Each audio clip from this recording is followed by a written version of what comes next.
迎嚟到 OpenRice 開發啊大灣區。今日帶大家咧喺香洲前山挖掘一間正宗嘅潮汕牛肉火鍋啊！而且呢度仲有海鮮食添啊！咁喺呢度唔使去汕頭啊，人均60幾就可以實現到牛肉自由啦！事不宜遲，我哋即刻出發去睇下啦！店鋪位於珠海市香洲區明珠南路嘅1026號，港澳朋友過嚟食飯呢，可以從拱北口岸出關，選擇自駕嘅朋友直接導航到港潮潮汕牛肉海鮮火鍋大排檔，16到20分鐘就到啦。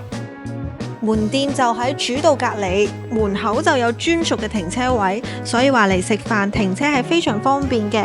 咁室內呢，整體係打造咗港潮復古大排檔同潮汕鮮牛肉火鍋嘅融合風格啊！霓虹燈光嘅招牌呢，還原晒90年代香港夜市嘅氛圍，充滿晒港風氣息。咁店內嘅空間都係十分闊落嘅，散台選擇好充足啊，仲有3間嘅私密包房，非常適合我哋親朋好友嘅小聚啦，或者係團建宵夜啊。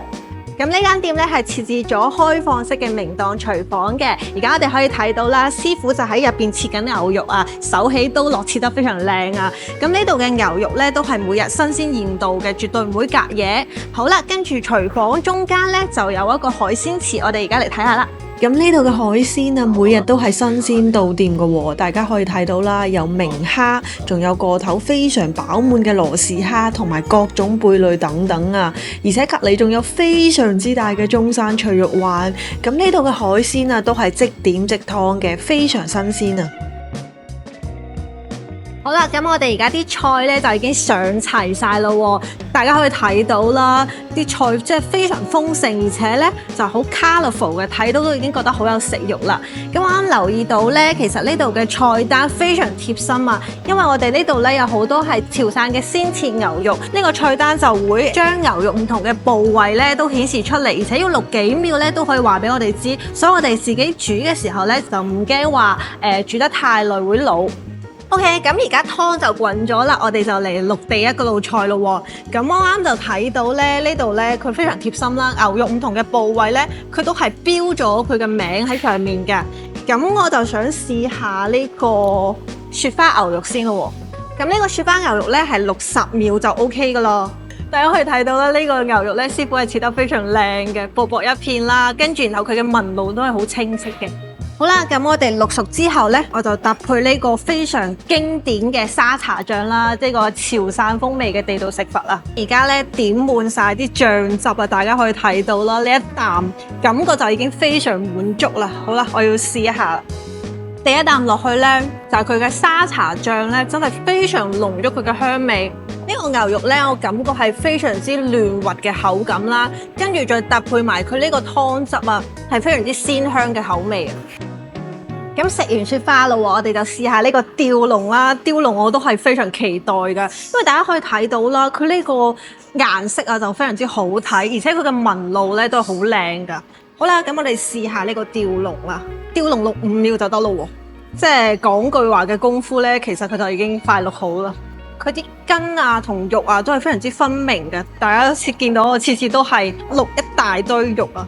因為我覺得咧，即係如果大啖肉咁樣食咧比較爽。咁我呢次咧就要點我自己特配嘅一個醬啦，係呢個花生加芝麻醬啊，好特別㗎。咁對比啱啱嘅雪花咧，我覺得呢個吊龍咧，佢係比較清爽型一啲嘅牛香味啊！一啖咬落去咧，唔單止有我啱啱調配嘅呢個花生醬嘅香味啦，仲有佢自己本身嘅牛香味係非常之濃郁嘅。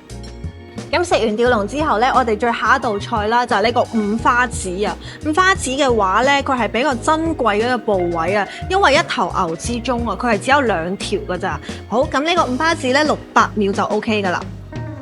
咁今次呢個五花子呢，我就唔點醬啦，我就想試下佢嘅原汁原味係點樣嘅。好啦，而家嚟試翻啖先。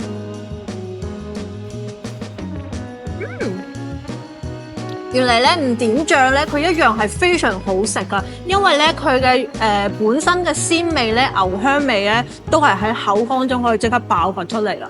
而且我感覺呢個牛肉咧喺口入邊咧，都係可以感覺到非常之鮮嫩多汁啦。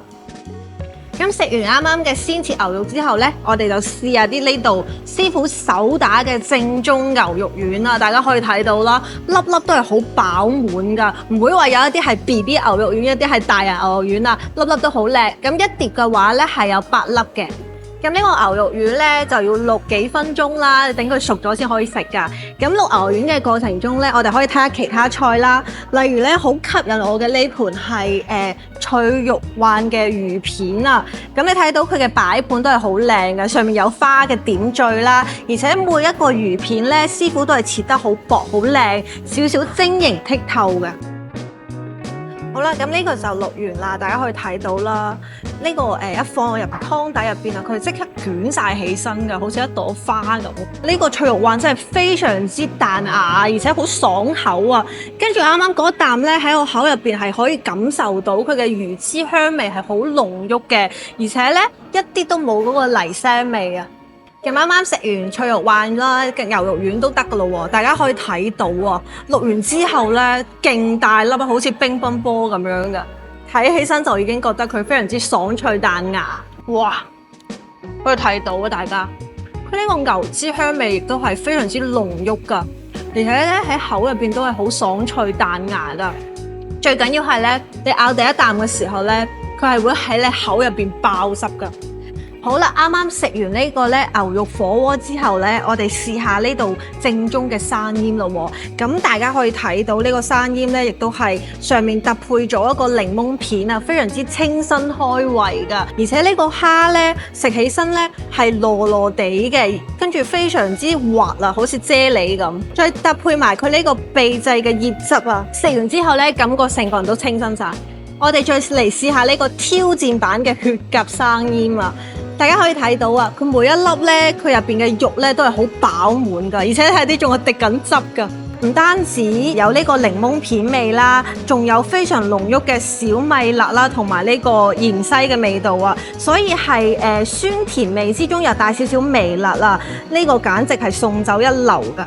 好啦，食完生腌之後呢，我哋就試下啲呢度嘅燒烤啦，係最近上新嘅特色燒烤嚟嘅。咁第一道呢，就係我哋嘅椒鹽螺絲蝦，可以睇到啊，佢嘅個頭非常之大啊，肉質好飽滿啊，都要逼晒出嚟啦。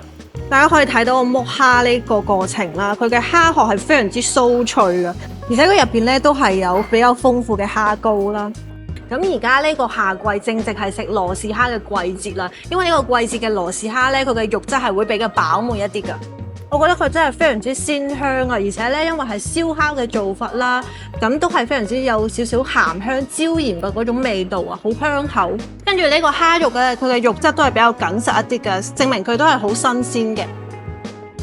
好啦，咁我哋試下呢度嘅正宗嘅潮汕魚皮餃啊！大家可以睇到佢好靚啊，好似一隻金元寶咁樣嘅。咁我哋就放一啲落去試下啦。我哋而家嚟試下呢度正宗嘅魚皮餃啦。淥完之後呢，佢嘅個頭都係非常之飽滿噶，而且佢嘅皮呢係好薄、好晶瑩剔透嘅，入邊嘅肉呢都係好飽滿嘅。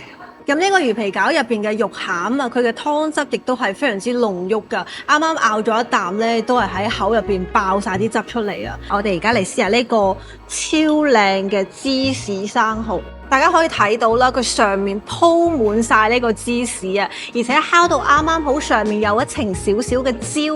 咁我哋而家嚟試下啦喎！哇，大家可以睇到呢個生蠔啦，肥嘟嘟白雪雪啦，基本呢個生蠔咧都已經係佔滿晒成個殼㗎啦。